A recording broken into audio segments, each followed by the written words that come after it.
अगर कामयाबी माल के अंदर होती, खुदा की कसम अल्लाह ताला सबसे पहले नमरूद, फिरौन, कारून, हम्मान, शद्दाद, ये वक्त के इतने बड़े बादशाह थे, इतने बड़े माल वाले थे, अल्लाह ताला इन लोगों को कामयाब करता। क्या नहीं था इनके पास? अल्लाह का हुक्म नहीं था, नबी के तरीके नहीं थे। अल्लाह ताला ने इनके माल के साथ इनको जमीन के अंदर गरक कर दिखाया। अल्लाह के वास्ते मेरे भाई, हम सब अल्लाह के गुलाम हैं। रसूलुल्लाह सल्लल्लाहु अलैहि वसल्लम ने फरमाया, जिसका मफहूम कि दुनिया मुसलमानों के लिए पेट खाना और काफिरों के लिए जन्नत। दुनिया हमारी अय्याशी की जगह नहीं है। हमारी अय्याशी की जगह, हमारी आराम की जगह, हमारी राहत की जगह क्या है? जन्नत है मेरे भाई। और उस जन्नत का क्या जिक्र फरमा रहे कि वो जन्नत अल्लाह ने किसके लिए तैयार कर रखी?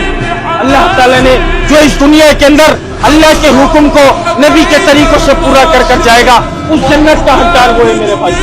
1,24,000 पैगंबरों को अल्लाह ताला ने दुनिया में महबूब फरमाया था।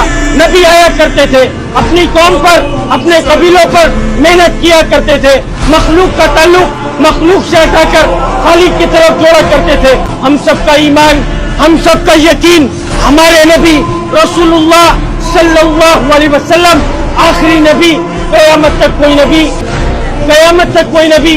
अब दीन को कौन फैलाएगा मेरे भाई? दीन को फैलाना मेरी, आपकी, हम सब की, पूरी उम्मत मुस्लिमा की जिम्मेदारी। और ये जिम्मेदारी अल्लाह रब्बुल इज्जत ने कुरान पाक में हम सब पर लगाई।